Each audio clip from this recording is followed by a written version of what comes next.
morning. Morning, people. TV land. Yes. Happy Tuesday. November 19th.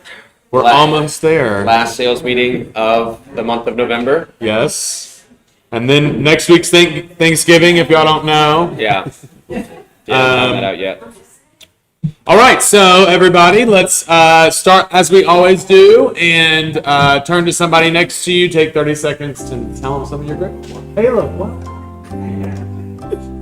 I'm grateful for the beautiful spread that the food that was brought here that everybody here can eat. Yeah, that you're missing. Yeah. But that's okay. We still love you.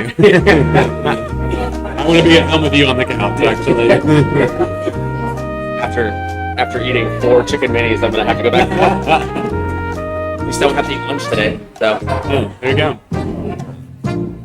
So. All right, we're going to bring it back in. Does anybody want to share what they're grateful for? Yay! Always happy about that. Yes. Yes, Hannah? I'm so grateful that we'll be having a Friendsgiving. So grateful! If you haven't signed up, I make the best mac and cheese, sponsored by Costco. Sponsored by Costco. I love it. All right, do you want to jump in on some announcements? Over here, Hannah. Oh, looky here. Right. A tease. A little tease. Friendsgiving, Thursday. Would love for everybody here to join. You definitely don't have to if you don't want to. You do. We've got a sign-up sheet downstairs. We're going old school. You just sign up on paper. Whatever you feel most comfortable bringing. There will be turkey. We know that for a fact. There will be turkey. There will be turkey. Don't expect it to be good turkey, but it will be turkey. There will be turkey. Be like Christmas vacation. A little bit. Never making turkey. And then reminders. Office is closed next week, Thursday, Friday. If you don't know, that's Thanksgiving. So I hope you all It's late this got year. that on your calendar. Yes, it is. The Compass Parks holiday party is the week after that. Nice. Bing. Look at that.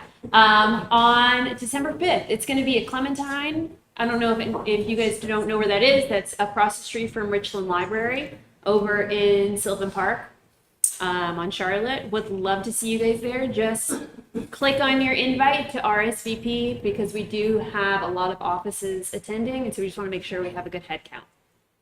It's going to be fun. All right. Love. Next sales meeting is December 3rd. We will not be having a sales meeting or a class next week. Yes. Enjoy your Thanksgiving week. Yeah. Yes, we're giving you guys the week A whole off. week. Yes. We're so generous. And then today and tomorrow, so I don't know if you've seen on your calendars, it looks like Camp Compass is changing their dates. They might be doing now Monday, Tuesday, Wednesday. We do have a Camp Compass today, taught by our lovely Marley. It's going to be virtual, but she will be teaching it. She's going to go over collections, CMA, and saved searches. And then tomorrow at 11, we're doing listings. I don't know what POE means. Private office exclusive. Okay, got it. Insights and likely to sell. Guessing. Yeah, so I love there's it. no so after. There's nothing Yeah, after no, the so. nothing. Yeah. Quick, Enjoy. like, kind of, I don't know if it's a testimonial or success. I was in here in a dash yesterday, had to do a CMA very fast because that's what we do sometimes. And did it in the system like that. Looked awesome. Told the seller about the 3-phase marketing approach, and they loved it. Especially now during the end of the year, they don't really want to deal with people like the whole market seeing the house, and love the idea that it could just be kind of one of our listings to get us through the holidays. And then they love the fact that we could test the price and not have a history behind us. And to clarify, that love was it. in Hunter's email last week, Yes, right? and then we talked about it a couple weeks ago Okay, as well. cool. Yeah, So if you're not sure, if you want to see it on paper, it's in that email that was sent last week. yeah, Yeah. but really easy. So Great. awesome, thank you, Hannah. So welcome. Well, we also have a special guest here today to talk about the holiday market. So Dana, I'll let you take the seat. One of our Easties in the house. Hey, everybody. I used to be here. East, and I love both equally. Thank you for that. Hi, I'm Dana Story. I've been here for 5.5 years or so. I also co-host a holiday market every year called the Ethos Market, and it features local businesses. They're here in Nashville, but they also have a local impact. So when you buy their product, it goes back to the community in a certain way, whether it's environmental or justice-driven, fair wage, whatever, what have you. And so we've been doing this every year since 2015. We took a few years off for COVID, but we're back now. We are going to be at the Center for Contemplative Justice, which is a long way of saying the warehouse behind Thistle Farms off of Charlotte Avenue. And we're doing it this Saturday, November 23rd, 10 a.m. to 4 p.m. We have some really amazing local businesses that have high quality products. So if you want to do any sort of holiday shopping for your family, for your clients, friends, anybody, we're going to have everything from home goods, Bath and Body, we have a bread company, lots of great stuff. So, come on out and hang out. I think the weather's supposed to be pretty decent this year, which is nice. And we're going to have kids music at 10:30 and 12:30 from Mr. Steve, who is absolutely amazing. So if you have kiddos or know anybody who likes kids music, it's also kind of for adults actually too. He's pretty good. So, he's at 10:30 and 12:30, and then we're also doing an on-site shoe drive for Souls for Souls. So if you have old shoes that you want to clean out of your closet, just put them in a bag, and we have collection boxes around the market. But yeah, if you want to do some holiday shopping with local businesses, high quality products that give back, come join us for the Ethos Market. So, Love it. and if you have any questions, let me know. You said holiday shopping, and I got anxiety. Just I know. So get I it do- knocked out early. Yeah. Yes. Yes. Well, I always feel guilty and I feel weird being like, yeah, it's holiday, but like people have already started weeks ago. And so I'm like, whatever, we're going to get on the game and hopefully you can. I've been personally voting no on all those Christmas tree photos where they're like, should I put it up? No. It's not. Yeah, Thanksgiving hasn't happened. I did it to you. That's Well, right. we try to do like more of like a just holiday kind of, just Yeah. overall like wintry theme. So it's, not just Christmas, but It's a short period of time between Thanksgiving. it is. Yes, very short. It's like, Yeah. this weekend starts. so you're- Yeah. So hopefully we'll see you out there. But thank you guys for your time and happy to answer any questions if you have it. So, thank you. Thank you so much. I also have an affinity for the November 23rd date. It's my birthday. Happy birthday, Zach.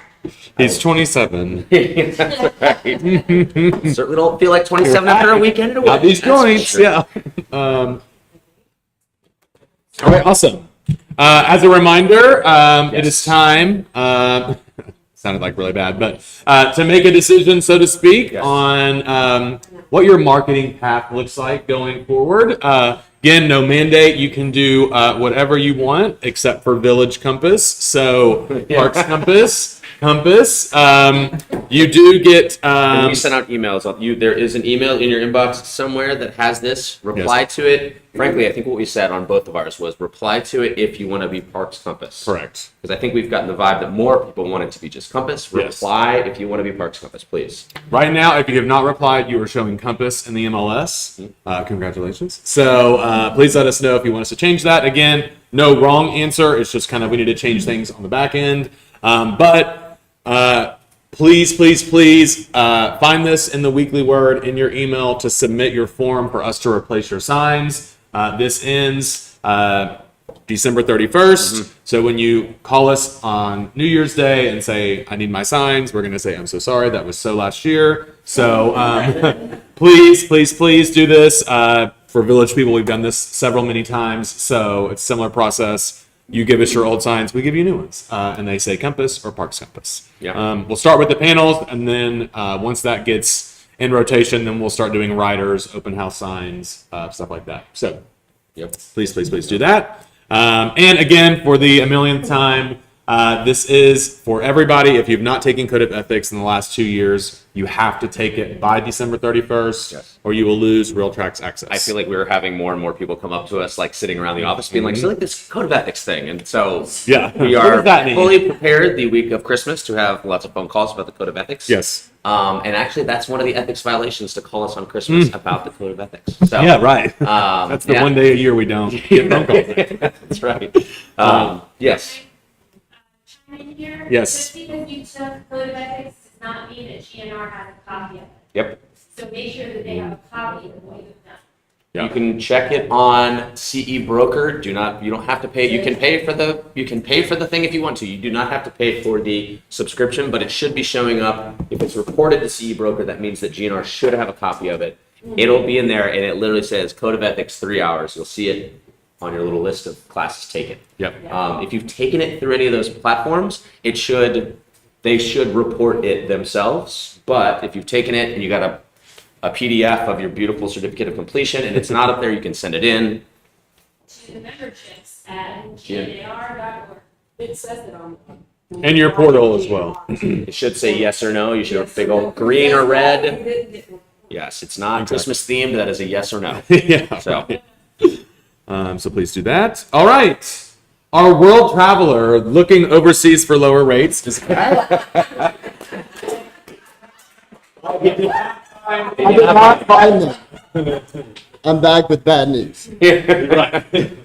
I like this new picture. yeah. Yeah, it's like a lottery.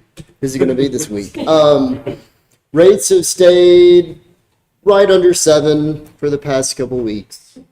Well, They are what they are. We don't see a whole lot of movement probably by the end of the year. I think a lot of people are being more non-committal about projections for next year after being wrong for 2 years in a row. So I've been reading up on what are they going to do? What are they going to do? And we still think they're going to drop, but I don't have high hopes that they're going to drop substantially, at least for the first couple of quarters of next year. But we'll see.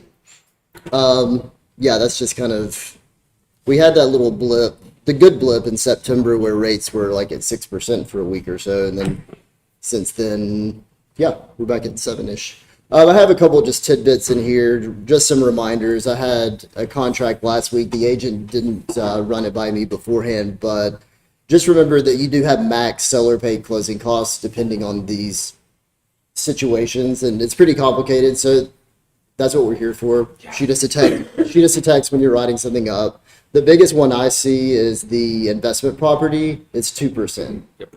And especially on that price point, like under 500,000, that could be, that comes up quite a bit. That's what mine was last week. let me even piggyback off that. I had many conversations this weekend. There was an agent who put in up to 3% of closing costs covered for their client, and then didn't ask what their client's closing costs were. This is the max contribution. This is not necessarily what their closing costs are. Right. And so obviously there is now a gap of $3,000 or $4,000, and the client is not super pumped that they're not getting the full 3%. Yeah. So And sometimes there are ways we can use it up. I mean, you could buy the rate down, Yeah. but just be careful. Truly, call the lender, and they can give you a rough estimate on closing costs. yeah. Yeah, and title doesn't have to be included in these numbers. So if we get something from Loy saying title is customarily paid by the seller, it could be these numbers plus title. Yeah. So that's kind of a case-by-case basis. A couple tax time reminders. So a lot of your clients probably got property tax bills. Our system, if you close with us, actually sends a reminder like, hey, remember that it's probably escrowed. Just check with your lender. So if you get that question, I would just defer to the lender. Also, tax time. This time of year, if you have somebody that's self-employed and you know that they're going to be buying in the next year, we do that a lot. We strategize as they're filed, before they file their tax returns. Like, hey, you're probably writing off too much if you want to get this price point. Or, yeah, it's always good to, I always tell my clients, run a draft by me before you pull the trigger and file them. And especially if you have somebody that's only been self-employed for 2 years and this is their second tax return, it's good for us to get eyes on that tax return before they actually file it, just so we know that you're going to get qualified for what you want. Yeah. I was going to say also, my team, this is a tax situation as well. My team is sending the Alta statement to all of our closed clients for 2024, first week in January for their taxes. Hey, it's a great touch point and it shows you care and are in the flow with them. Highly recommend that. Literally put it in an envelope, write a letter with it. It takes 5 minutes. Yeah. It's sad that we're talking about taxes already. I just finished. Awesome. Thank you, Christian. Appreciate it. Spencer, come on out. You know what it is? It's my birthday on Saturday. It's Spencer's birthday today. I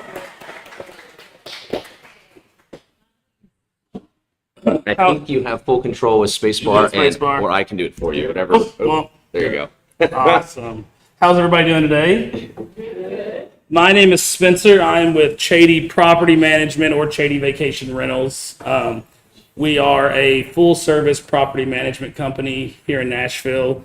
Our owners, Chase and Brady, that's where the name Chady comes from. Yeah, very clever. They're agents at Parks and Green Hills. Yes, they are. So all the real estate questions you have, I can get those answered for any short-term stuff from them. But we will start off today with a few questions. I'm going to have y'all answer them, and then I have some Starbucks gift cards if you get those. So what's the average annual revenue for a well-managed short-term rental here in Nashville? Does anybody know? Any guesses? It's going to be lower than 70. So who said 60? So it's actually $63,000. I'm gonna start in. It's the tip now at Starbucks. That's it. Then we'll go, how many short-term rentals here in Nashville are managed with out-of-state owners? So there's 12,000 short-term rentals here in Nashville. How many are out of state? Out-of-state owners. 3,000. So it's a little over 5,000. So there you go. I'll have to get that when you get a second. And then finally, what's the top reason your short-term rental underperforms? Mismanagement. That's it. Is mismanagement. Right there. So the reason I bring up these kind of three facts are at Chady, our properties average over $70,000 in revenue. So almost $70,000. So $7,000 over what the Nashville average is. And 90% of our owners are completely hands-off. They get their P&L every month, and then we send them their check in the mail on the 15th. So we handle everything, and I'll go over kind of all the things that we handle. And then for underperforming properties, we are a super host on Airbnb with over 100 properties managed. So all of our properties are properly managed, and we handle everything. So kind of just what we offer our clients set up. So we handle all the permitting for them, getting their property staged. Anything that you need for a short-term rental, we can handle that. Listing management, we list our clients' properties on over 20 different property management, 20 different like listing pet services. So obviously Airbnb, VRBO, Booking.com, but we have our own direct booking site, and then we have our marketing agency review every property and determine what are the best sites for it to be on. We do all supply restocking. We vet every single guest that stays at our properties. So everybody's heard the horror stories about like parties being thrown. We make sure that every guest that stays with us is staying for the right reason, and we'll do our best. Obviously, you can't catch them all, but we do work on a one-strike rule. If you break a rule in the house, you're out with no refunds. Price management. Price management. So we have our in-house bookkeeping team that goes through 3 or 4 times a month and looks at every property and determines if it's priced to get rented. If we'll see that the first 3 weeks of the month are rented, but the last week's not, we're going to go in there, throw a discount code in there, because we would rather your property get rented at 90% of what it could than 0%. So we want to make sure that all of our clients are getting the revenue that they want. We have all in-house cleaners, so they don't have to handle that. So every cleaner that works for Chady is a Chady employee. Same with our maintenance team. Talked about marketing. We do, Chase and Brady also own a marketing agency, so they do all of our photos, all the listing descriptions. They go in there and they determine what's going to best to get their property booked.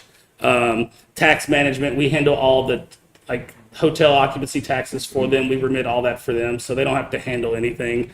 Honestly, they get a check, and we make sure that their property is doing great. So a few things that we can offer you. If you send us somebody and they close with us, we're going to offer you up to a $1,500 bonus. We'll write you a check if they sign on with us and they're with us for 3 months. So $1,500 is a four bedroom or higher. Then it goes down from there. A studio is going to be $500 and kind of goes up like that. So if you have anybody looking to that's looking at a short-term rental and they need a pro forma to understand what the property is going to make, we offer those for free as well. So this is just one page of our pro forma that kind of breaks down some of the costs that are going to be associated with that. So obviously our management fee, it ranges from 10 to 20% depending on the property. We're going to let them know what their average occupancy rate is, their daily rate, their property taxes, and we do these on cash buys. If they're going to have a mortgage, they can send me their estimated mortgage, and I can run the pro forma on that too. But any utilities, HOAs, all of that, and kind of so they can understand what their property is going to make in a year. So, and these are free. You just email me, and I'll get it over to you within 2 or 3 hours, as long as it's in normal business hours. But I can knock them out pretty quick.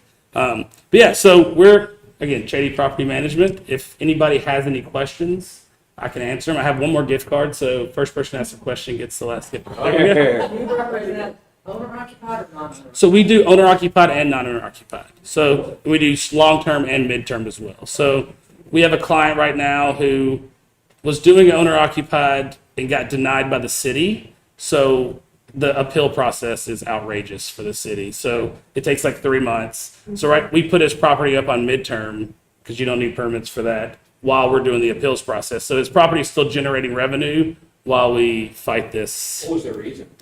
So he didn't have a UNO when he submitted his permits. So they said he wasn't living there because it was owner occupied. Oh, okay. Right. So I didn't know he didn't have it. He didn't tell me. I would assume that they already had it.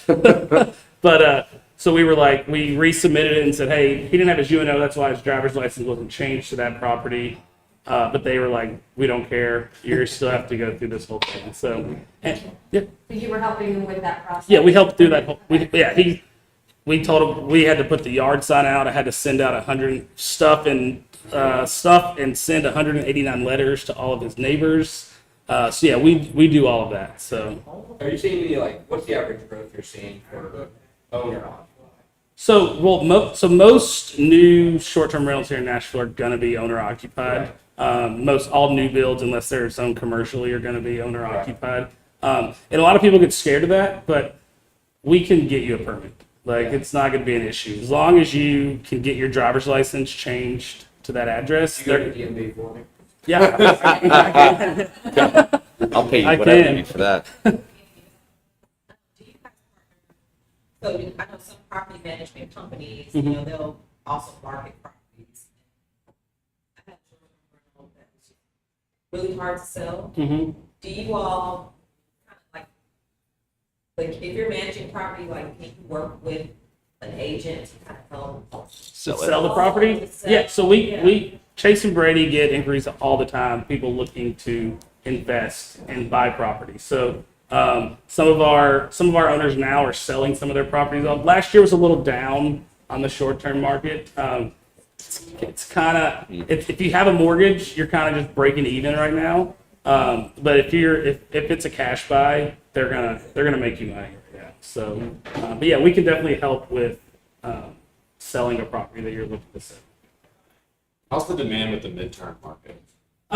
So I would say most of our inquiries are long-term and short-term. Not a lot of people know about midterm, so we kind of let them know.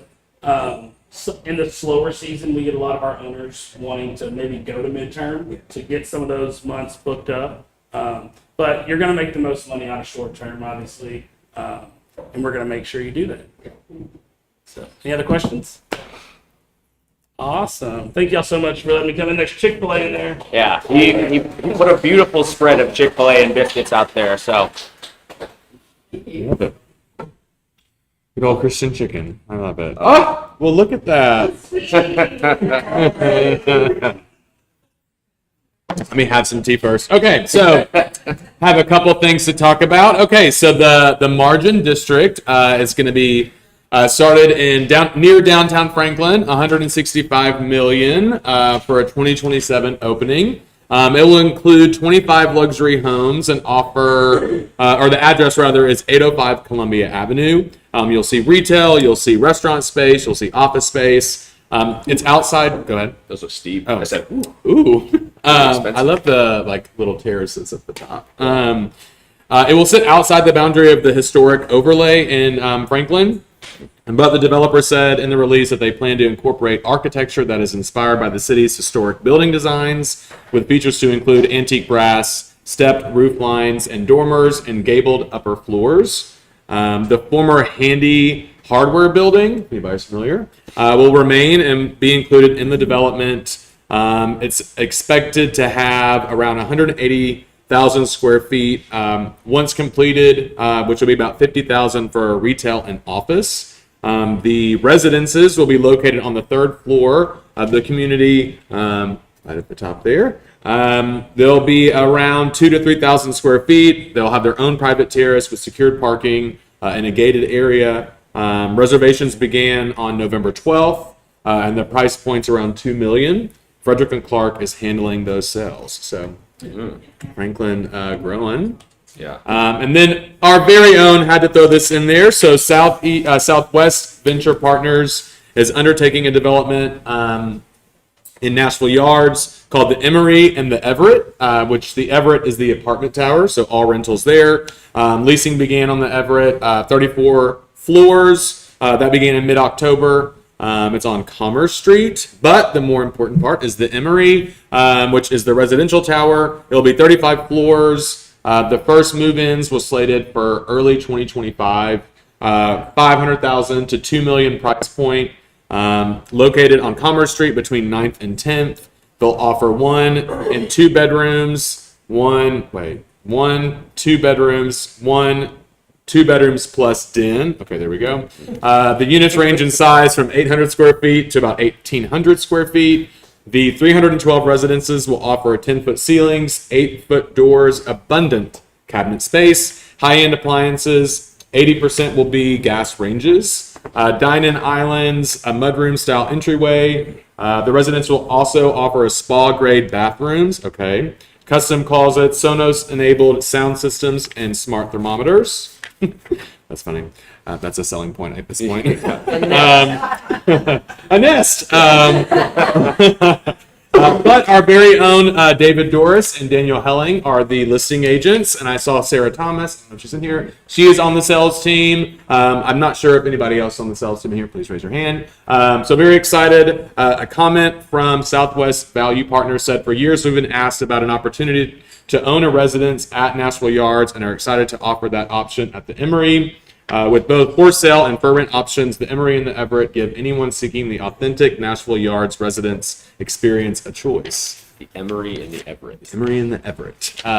So connect with David Doris, Sarah Thomas, Daniel Helling. They'll have all the details. They have better images than this. This was in the post, so I wanted to share that with y'all today. So and not far. You don't have to wait forever because it's about to be done. So.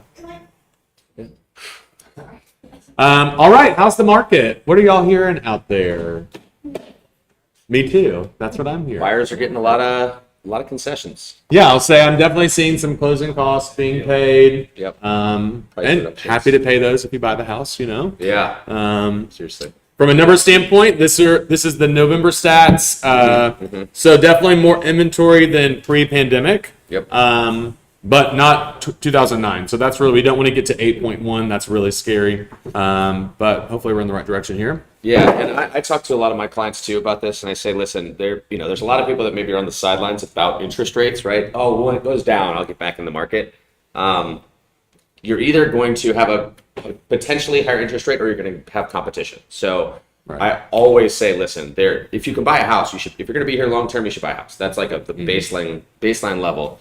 Because or when things drop, I'll be able to buy. And it's like, if you're not thriving in the great market, how are you thriving in the market where the economy's down? So, totally. I think trying to have this conversation, especially with the holidays, we're going to be sitting across the table from a lot of people that are probably considering buying. So keep that in mind. Mm-hmm. Have these numbers, have the interest rates, have those things ready to talk about. you can set yourself apart from like any other old real estate agent just by saying, yeah, the interest rate was around 6.8 today, and also we're at 25% more listings than we were pre-pandemic. Like that makes you sound like you know exactly what you're talking Totally. about. And that trust factor, that value add, is going to be super important because everybody knows what 4 agents, 5 agents, something I think like it's like that. 12. I know like 20. So Yeah. Yeah. No, about 1,800 at this point. exactly.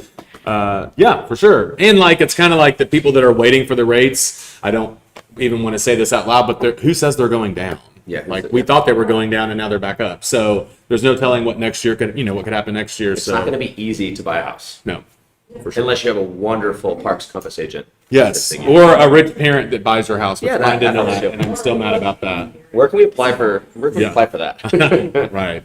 I saw this and wanted because we were talking about was at an event yesterday and we were talking about investors buying up the market, and I think that's not happening as much as we think it is. And so in Q2, which seems like a million years ago, only 1 in 6 homes were sold to investors, which is down from about 21% during the pandemic years. And so most investors are just regular old people, not large corporations. Now, we know BlackRock owns half of the world, but at this point, it is just kind of like us that are keeping our primary or our previous residence, buying a new one and turning that into a rental. So these are good stats to have or to talk about with your client because even yesterday, the guy that I was talking to was like, where are all the investors? Are the California people still coming? And I'm like, I don't think so. I mean, they're definitely still coming, but not with what we saw a few years ago. I want to say that the stat was something like 27% of cash too, like in that. So I think it's right around what people are average. Is that what you guys see that on the lending side? Do you have that number, percent of cash buys? Yeah. I don't know. I think it's in that 25 to 30% range. Yeah. What are those? Yeah. Who is she? And then just some more stats in June. Investors made 80,000 purchases, 50% drop from 2021. So just interesting to see when people jump in and when people jump out. All right, here we are praying for a market that we promise we won't ruin. We have some business planning packets downstairs. Yes. Jeremy sent out the PDF, so if you want to work that plan, that's a really good thing to do right now. Yes. If you don't have a plan, how are you going to get there? And so most agents don't have a plan. We just kind of say, I want to sell some houses next year with no tangible things. Be an intentional real estate agent. Yeah. Most are unintentional and they trip and fall into On deals. accident. On Yeah. accident. There you yes. go. But 8 tips to end the year strong and start the new year strong. 2019 is interesting. How that happened? It was 6:30 this morning. So you want to finish the year out strong. So how many calls will you make this quarter? How many open houses will you hold? Will you do any networking events? Like a lot of business can happen at the end of the year. And so make sure you take advantage of the slow time to kind of plan for next year. I don't know how that says 2020 because I definitely changed that this morning. I think. Yeah. Don't make me go back. But then also, you want to finish strong, but you also want to start strong. I don't love, I like my spreadsheet to have sales on it and I'm making some money. January stresses me out because we're all at zero. Some people find that motivating. I am not that person. I want to have something on there to show me that I'm doing something. But, really focus on what you want to do January 1st. And put it up, make it visual so you stare at it every day. Having a successful first quarter is dependent on what you're doing today, and the best time to start that would have been at the beginning of Q3, whatever, but the second best time is right now. So make sure that you are doing the feeding the engine that is your business right now, because if you're just hoping that January 2 all your people are calling you, No. it's probably going to be not fruitful. Yeah. Number 2, examine your past strategies. What worked? What didn't work? Are you good at open houses? Do more open houses. Are you good at coffee meetings? Are you good at events? Really look at your business. What brought you business this year? The genealogy of your clients. So be more intentional on the time that you spend and the activities that you spend your time and your money on. You've done events in the past. How have those worked for you? Yeah, I mean, I would say, I'm a big 80-20 guy. The 80-20 rule, 80% of your business comes from 20% of the things that you're doing. So focusing, expanding on the 20% that you're really good at. And that's what we kind of did with the business planning. Where did your business come from? You need to look at all your closings this year and parse them out. Where did they come from? because you should be hyper focused on those. Don't be an inch deep on 12 different things, be a foot deep on 2 things. And do things, agree to do things that you'll actually show up and do. So that's, I mean, how many times do you go to a conference and there's 48 notes that you take and all that stuff? Take 3 things away and act on them and see how they work. There's just no way that we can be everywhere all at once. Totally. You'll burn out or just feel like you're failing. Yeah. And it'll be hard to track where you get your business from too. If you're doing 100 things, then you can't really tell. Definitely. Holiday event, really great. What is it? Merry Mahana Kwanzaa. Yes. So we're celebrating everything.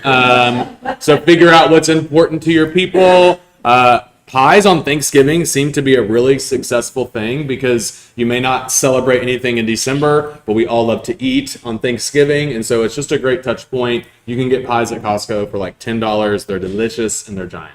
Yeah. So that's a great way. Pictures with Santa Claus. We had a team in the East office that would do holiday pictures. They would like invite them to the Do East. their cards, their holiday cards. Oh, yeah. Get their holiday card pictures. Professional photographer, bring your family out. We'll take pictures and send them to you for free. Things like that. Think outside the box, a way to give something of value, but also be present in that. Let's see. Seek out more reviews. And so Jane and I have talked about this before with Testimonial Tree. I'm of the opinion, just what I've seen online, Google seems to be the place for your reviews. We focused on Zillow and Realtor.com and all these third-party websites for far too long, and I think those have a place, but I think if someone's looking for a realtor in Nashville, they're going to go to Google. And so if they bring up your page, you want to have some reviews, and they need to be 90 days or sooner. So think about if you pulled up a restaurant and you looked at the reviews and no one said anything for 6 months, you'd be like, ooh, what's going on over there? Good. Yeah. I think the Google back end of things, they have links that you can share. If you don't have a plan in your business to collect reviews, that's something for 2025 that you need to figure out. Like, we send out a link, a follow-up email the day after closing with a link and how important reviews are to our business to the clients that just closed. If you send it to them 90 days after the fact, unless you follow up via text and phone call, they're probably like, if you had the best dinner of your life at NoCo last week, if NoCo followed up with you on February 10th, you probably forgot how good that made you feel, or you forgot how good, whatever it is, you're way less inclined.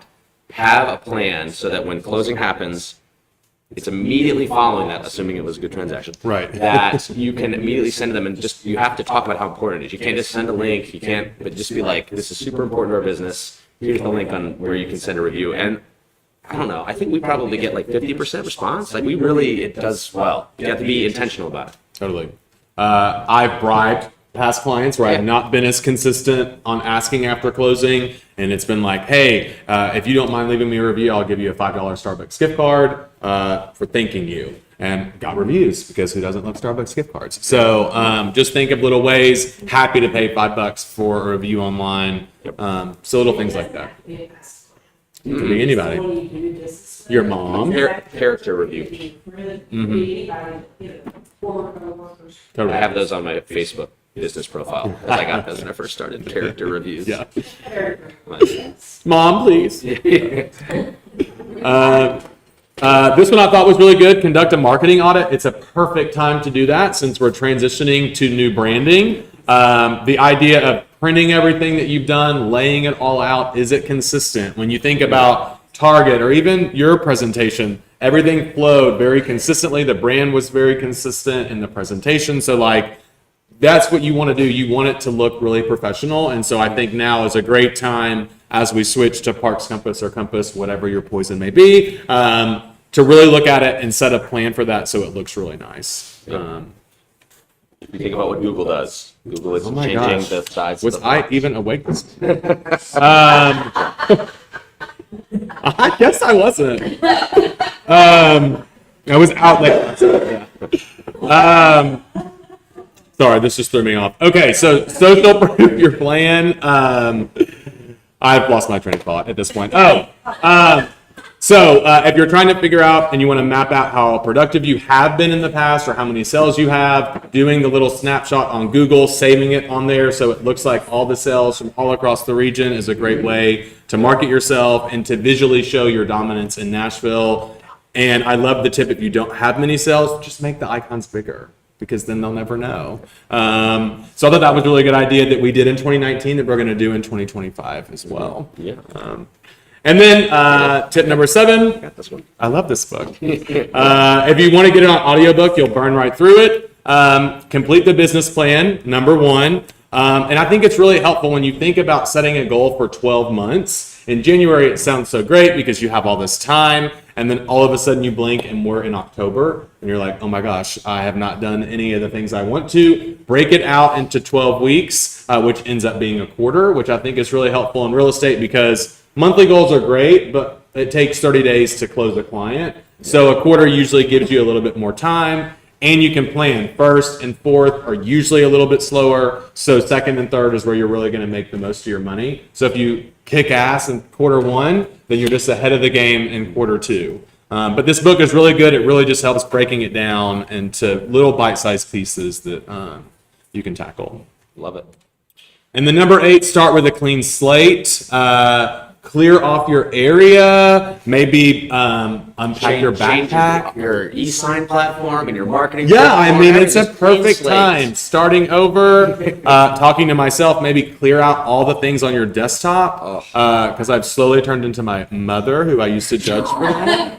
How do you even find anything? She's like, I know exactly where it is. And the last part, close the chapter on 2024. It has been a hell of a year for us in real estate. Yeah. It really has. Between settlement and rule changes and mergers and interest rates and just all the things that I felt like we were personally attacked by this year. It's refreshing, at least to me, to know that this year is ending and we can start next year really strong. New branding, kind of just new everything. So yeah, thought these were great back in 2019 and they're great again today. So, anybody have any thoughts on that? Anybody done these things in the past and felt like they really helped you out? Yeah? Yes. Anybody read the 12-week year? No? Yeah? When I pull it out. Yeah, same. It's only like 3 hours on Audible or if you do anything like that. That's like a long podcast. You find. Yeah, Not bad. literally. The full fee agent? Full fee agent. I like that. I've not heard that one. Never split the difference. There's so Never many split the good ones. difference? Yeah. I guess it's a good time to plug. I've got a library in my office back in the broker corral. If anybody ever wants to take any of those books, and they're all. You need to make a little library card. Oh yeah, that's dangerous. It's gonna take them. Right. But yeah, I love it. All right. On to our other favorite segment is sticky situations. yes. Did you put the first 2 in there? I did. I did. 2019. In 2019, Okay. I put them in there. To text or not to text. This is just really as a reminder. There's lawsuits that happen in real estate all the time. If you didn't know this, they can subpoena your text records and get every single thing you've said. So in my mind, if I'm texting my client or another agent, I just know that can be subpoenaed if we go to court. So whatever I'm saying, just make sure you read it, reread it, rewrite it again sometimes. A phone call seems to be, I don't want to say the safest method, because they could be recording you, but just make sure we're not getting willy-nilly with what we're saying over text message, because although you may be right, it may not put you in the best position if you are at trial. And you can't tell tone in text messages. Correct. And so that obviously changes things. And I would say too is that the text conversations you're having with you and the agent, or even you and your client, assume that other people will see them. So Yes. disparaging other agents, or whatever it could be. Don't get I had that very thing this morning with the builder who called me to vent allegations she's about the summer, and his property manager copied a text from his listing agent. screenshot He sent. sent it to him and said, here's what she's saying to me about how we did this, Yeah, Yeah. and he was livid. Oh yeah. sure. Please don't send unless the text message is like a glowing, happy, joyous text message from another agent.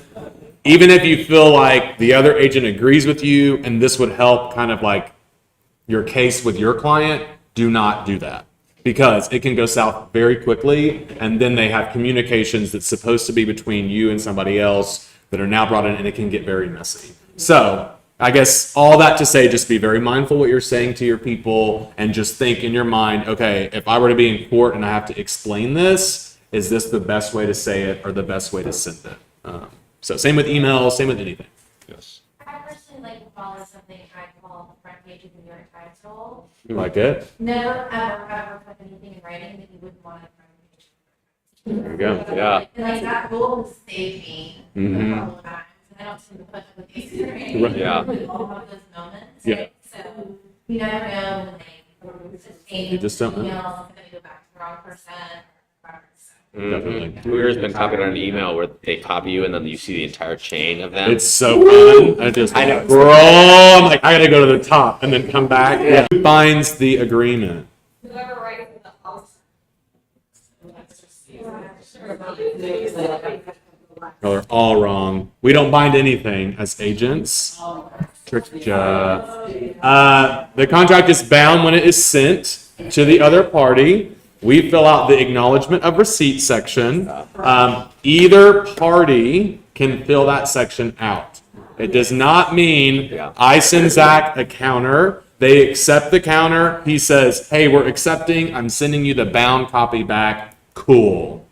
He sends it back. It doesn't matter because as soon as it hits my inbox, it's bounced. Even if no one ever filled out that area, it would be it hit my inbox at 10:21 this morning. We are under contract. Yeah. Now, practical wise, most of the time, because we did operate on a can you bind this for me? I would send it to him. He would say accepted, send it back to me, and I would fill it out, just acknowledging that I received it. Yeah. That is also correct.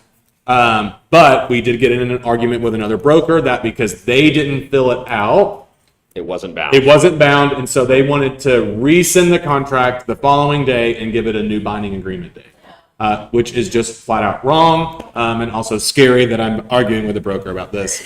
But Saves time. When our client accepts it, as binding them. yes, I would say maybe. Assuming you're going to send it over to the other side. Assuming you are sending it immediately, Yeah. and I would almost say because depending on how long that person's been in the business, they may feel like they're supposed to do it. And so I'm not trying to start out the beginning of this transaction like in a bad spot. So I would say, hey, Zach, we're accepting. Do you mind if I go ahead and fill out the Yeah. binding section? Yeah. Great. All executed documents. Perfect. Yes. But both are fine. But the biggest thing is like you just going like this with the agent off the bat is Not not worth your time. It was like 9 to 8 p.m. I sent it the next morning. I was sending it at 10:50 p.m. to 9 to the time. When I sent it back, then it was right. I think if it's that late, let's Yeah. 10 p.m. I think is a time where you could say I'm asleep. Like I did not I see received it at 7 a.m. when I looked at my email, and then you send it over. The biggest thing that we kind of talked about last week is that it's both, all the parties need to be on the same page. That's the biggest, most important thing. But it gets tricky when maybe you got it at 7 and you're like, oh, maybe like you just didn't see it because you wanted an extra day of inspections. Yeah. Or the seller didn't open it because maybe another offer was coming, but they got like it's official, it's over. So like you were saying, like just say, hey, like let's just be on the same page. Because you don't want to be in a situation where inspection really ended yesterday and you thought it ended today, or whatever. So The binding agreement date is the sole purpose of the binding agreement date or receipt of acknowledgement is just the timelines with regards to Exactly. inspection, earnest money, all that stuff. That is the only thing that starts. So as long as everybody's on the same page, typically it's not going to cool. be some fight. yeah. But yeah, be reasonable and don't start off in a fight because then it's just never going to be a fun transaction. Yeah. All right. All right. I'll take it over. So, representing a buyer during inspection phase, the buyer falls asleep before signing the repair proposal on the last day. Who has been talking to a buyer at 9:30, and it's the third day of your 3-day, or let's say 10th day of your 10-day inspection period, and they fall asleep and don't sign the repair proposal? Yeah, we've all been there. I've been there. You're just sweating. You're literally like freaking out. So what happens? They just don't, oh, sorry, I just missed it. I just signed it. It's the day after the last day of your inspection period.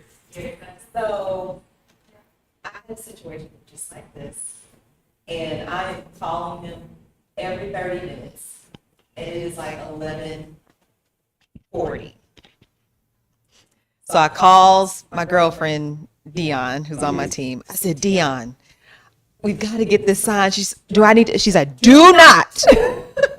Yeah.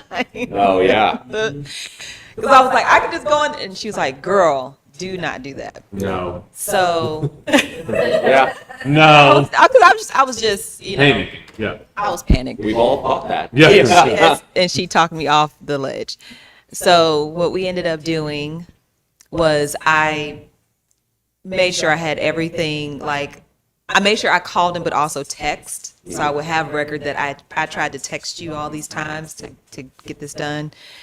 And I immediately let the agent know, like, I am trying to get in touch with my client. Can we please, like, can something happen? And so we ended up not getting everything that we initially wrote up on the repair proposal, but the seller decided to take care of just a few very low level Nice. things, just, you know.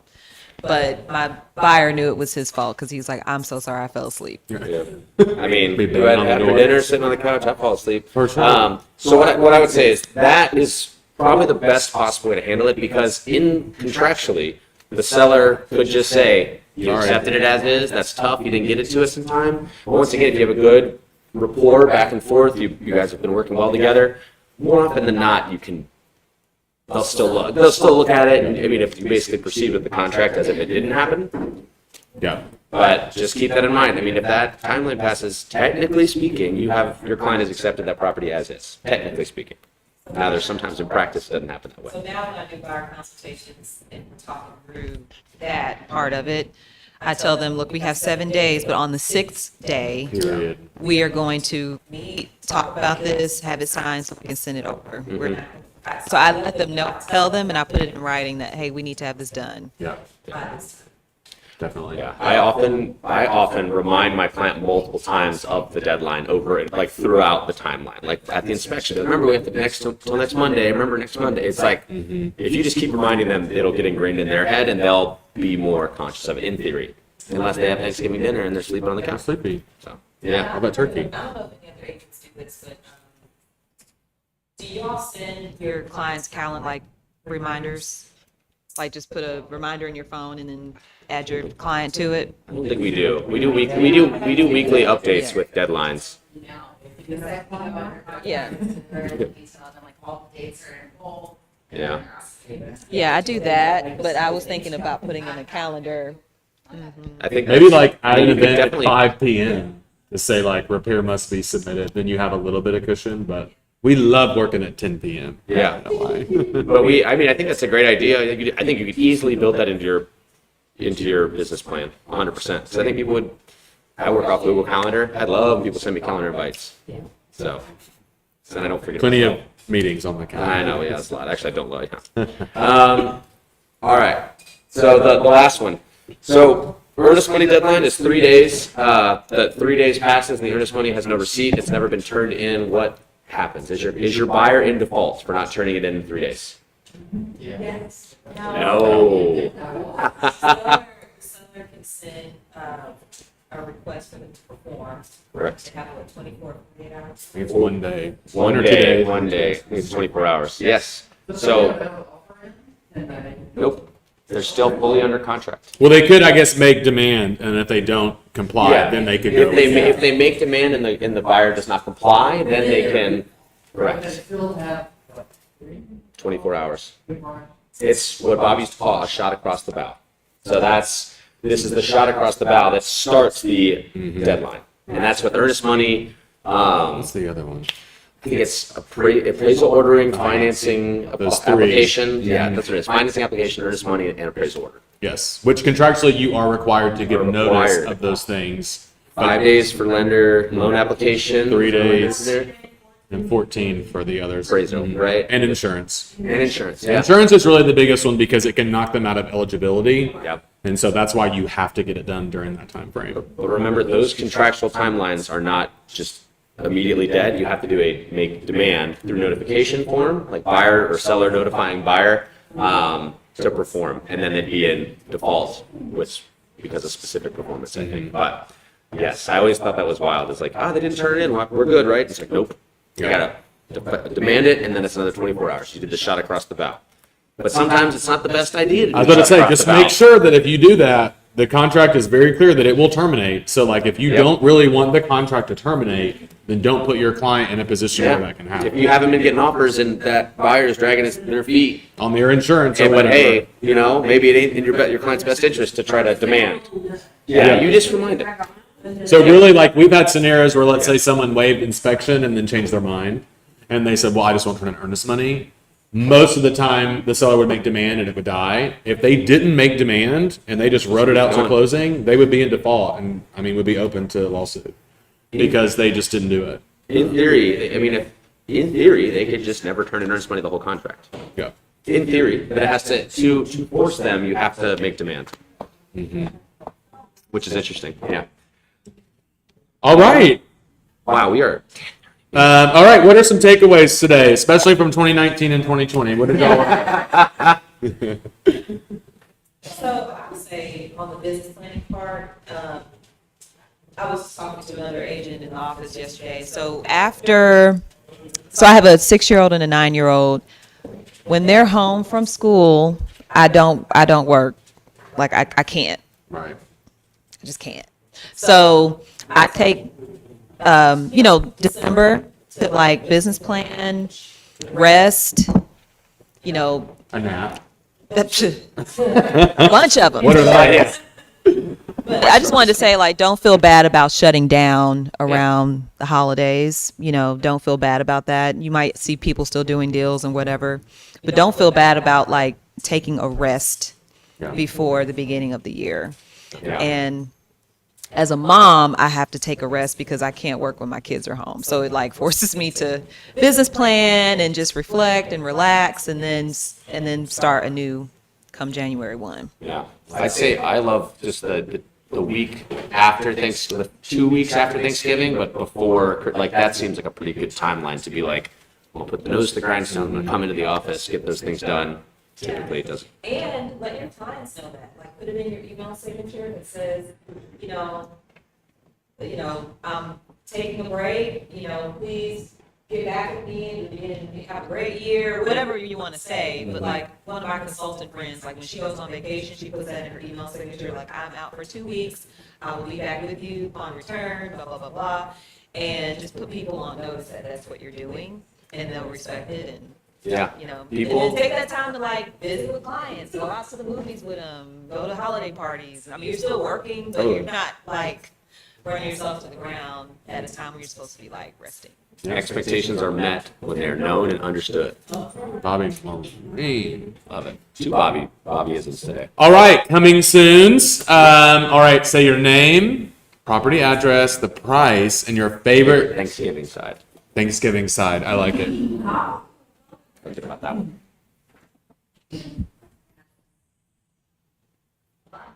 Look up the address. Okay, Christine. The address is. Crap. It's Warfield. I wasn't prepared for this. No pressure. Wow. Okay. Yeah, it's Warfield. It's a 4-bed on Warfield, 2017 build. They have completely renovated everything. Added the primary bathroom. They're like Chip and Joanna Gaines. It's beautiful. It's completely different. And they even turfed the backyard, ready to go. We're going to list it at between 135 and 13. I have pictures and a video. And we have Parks or Compass exclusive right now. But we probably won't list it until January. And then I have one coming soon on Woodmont. That's a 5-bed, 4,000 square feet on Woodmont, but it's like far back. You don't hear the interstate because we had to do that test. And that's going to be at 135. So if you want a 5-bedroom house in Green Hills, it's a great one.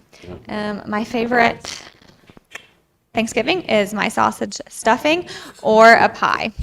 I love it. Stuffing. Where are you from? Here. Like the South? Where am I from? Uh-huh. Here, Nashville. Okay. Stuffing. I just never. It's usually dressing. Oh, dressing versus stuffing. My mom is from Chicago, and they always say stuffing. Makes I never sense. said dressing. Okay. Yeah. Ah, there it is. Yankees. I was like, stuffing? What is that? It's dressing. Anybody else? Tiffany has one. Tiffany?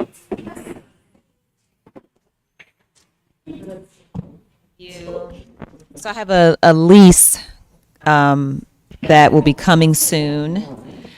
And it's a 3, 2.5, and right in Madison Park. It's a renovated bungalow. And probably gonna be around 2,100 a month. But it's on a little quiet street, it kind of dead into the, into that. And your favorite? So many. Growing up, it was my grandmother's corn pudding. Okay. Anybody else? All right. I have one. Oh. 222 Riverstone Court. It's a 2-bedroom, 2-bath townhome. I can't remember the development name. It's over in Donaldson area, you know. Fully renovated, new windows, new systems. They like moved walls. It looks like a new build on the inside. It's beautiful. Probably around 350 is what we're thinking. We're going to do exclusive probably here in the next couple of weeks. 3-stage marketing plan? 3-stage marketing plan. Oh, there we go. And then probably hit the market in January. They would love to sell off market. They're under contract on a house to buy. They'll close end of December, and then we're ready to rock and roll. So, in unit, really pretty. So, and sweet potato casserole with marshmallows. Come on. Oh. Mac and You cheese. can't get much more southern than With that. cheese. Mac and cheese with cheese. This one. No, I do. I just put it in here.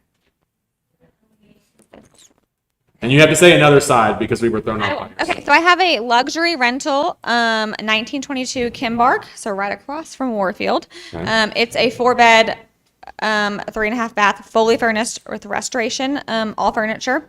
And I'm going to put it up on Friday, and we could show it on Monday. So it's going to be about $8,500 a month. We will do a 6-month rental. It's fenced in, it's great, very move-in ready if you have people building, etc. And my mom has corrected me 3 times, and she told me because she is from Chicago that is definitely called stuffing. She's apparently. No dress, whatever. Created a family rift. No dressing, whatever. I don't know. My other favorite side would be something sweet like cake. I don't like Thanksgiving. Side. Sorry. I'll have a side of cake with my turkey. I want to go to dinner at your house. Yeah. A cake side? I love it. Like say, brownies. It's like on my mac and side. cheese is a vegetable in the South. What As is far as I'm that? concerned.